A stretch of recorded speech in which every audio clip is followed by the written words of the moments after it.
வணக்கம்.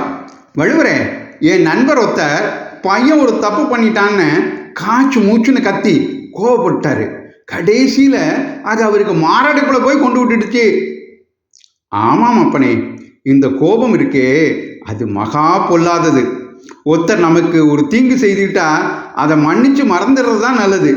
அப்படி இல்லாமல் கடுமையாக கோவப்பட்டோம்னா வலியவனாக இருந்தால் திருப்பி தீமை செய்வான், மெலியவனாக இருந்தால் மனசுக்குள்ள வஞ்சம் வச்சுக்கிட்டு சமயம் வரும்போது பழி வாங்கிடுவான்.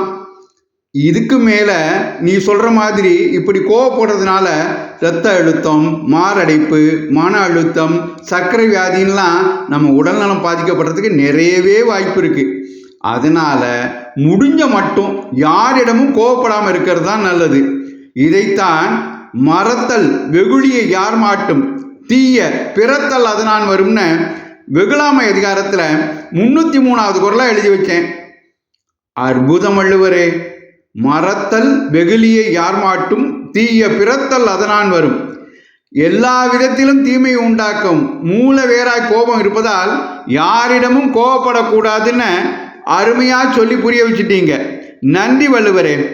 இந்த பதிவு உங்களுக்கு பிடித்திருந்தால் மற்றவர்களுக்கும் பகிருங்கள். தொடர்ந்து திருக்குறள் தெளிவோம் பகுதியை கேட்க பாரத மணி திருநாடு சேனலை சப்ஸ்கிரைப் செய்யுங்கள். நன்றி, வணக்கம், ஜெய்ஹிந்த்.